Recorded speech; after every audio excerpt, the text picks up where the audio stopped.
The Suffolk County DA releasing new sketches of the victim known as Asian Doe, whose body was found 13 years ago. Fox 6's Jody Goldberg has more on how this could be linked to the ongoing case against accused killer Rex Heuermann.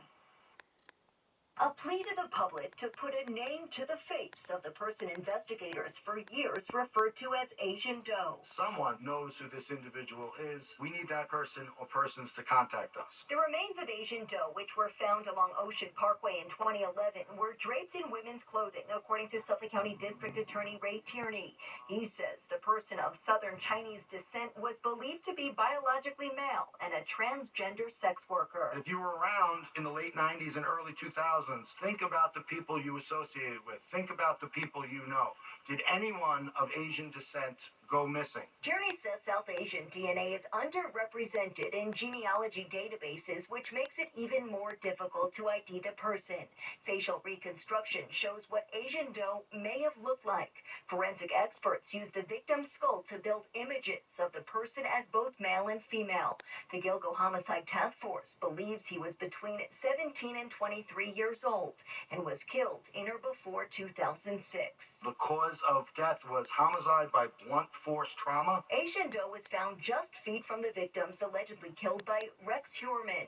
And while he hasn't been linked to this killing, prosecutors do point out that Asian Escorts Manhattan was in his search history. Retired NYPD Detective David Sarney says this technology could move the investigation forward. You can create and generate a better sketch, a better person, a better individual appearance than you did in the past. So far, no one has been charged in the death of the victim, but officials say at the very least, identifying the person will provide those who knew him a sense of closure. Now, as for Heuermann, he's scheduled back in court on October 16th. In Brentwood, Long Island, Jody Goldberg, Fox 5 News. Building in the first place.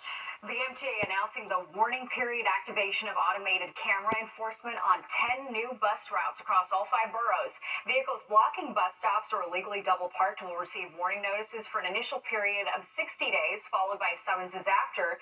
They start at $50 and then go up to $250 for repeat violators. Another 10 bus routes will be added on September 30th, bringing the total to 1,000 buses. Police searching for the suspect after a subway assault that happened at 53rd and Lexington Ave. Police say a man jumped the turnstile, and when a female transit employee confronted the suspect, he punched the worker in the face. The woman fell and hit her head. She was taken to the hospital and treated for her injuries.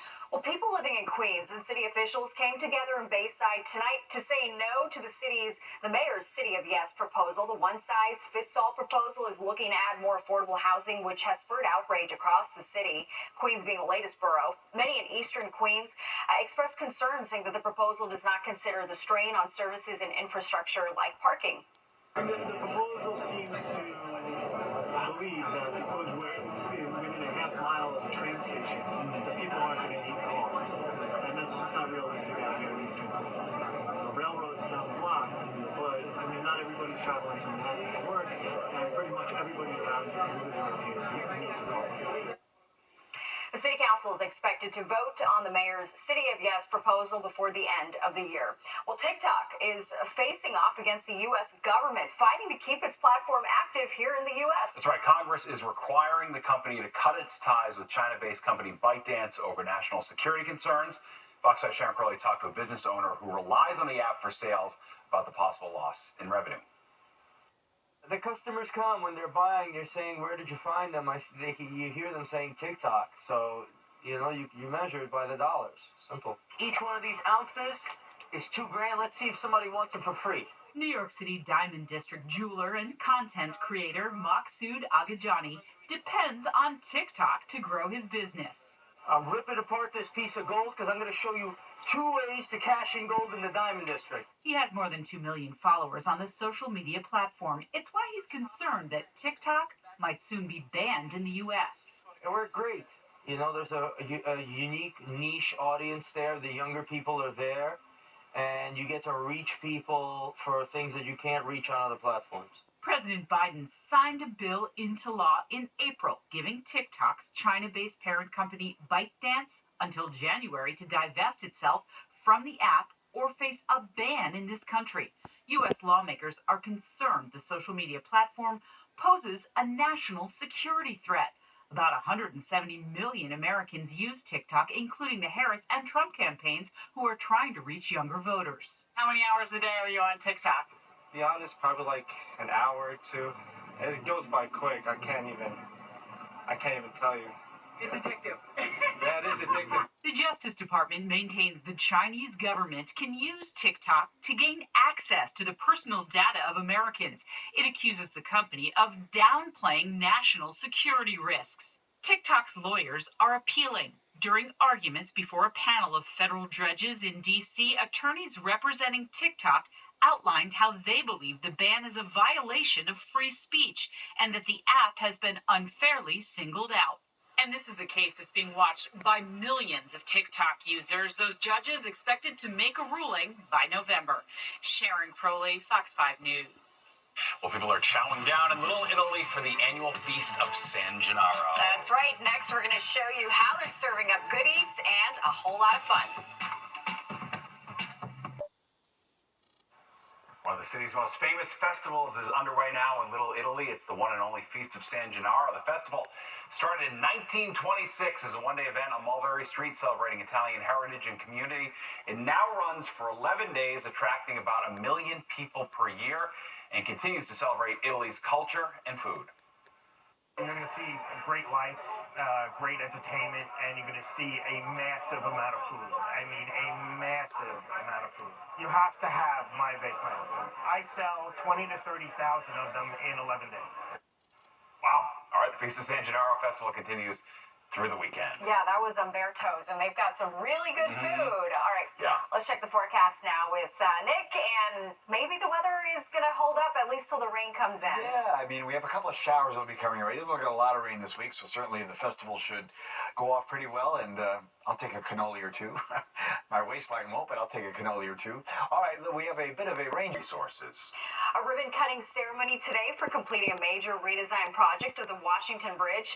The state's project spans from Amsterdam Avenue in Manhattan to University Avenue in the Bronx. The redesign includes a new bus lane and a two-way protected bike lane. The project will also ensure faster and more reliable bus service for roughly 68,000 riders a day and make it safer for nearly 900 daily bike riders. Well, the whale of a Well, sometimes you get to know your coworkers a little too well, and that includes all their bad habits. A new survey is pointing out the worst behaviors while on the job. Jennifer Williams found out New Yorkers agree with the findings.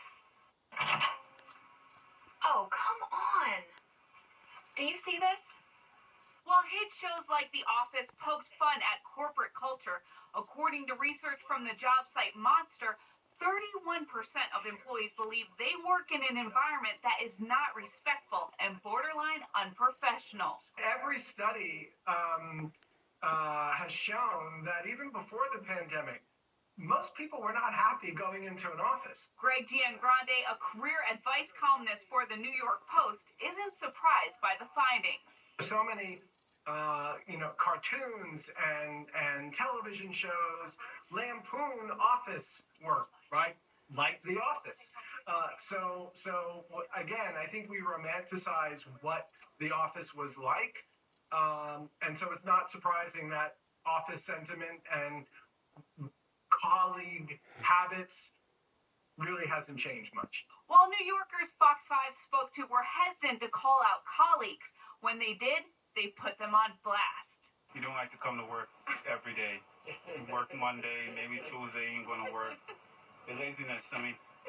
What do you have to say about that? Nah, he ain't talking about me. He ain't talking about me. Being selfish. Showing up late, probably.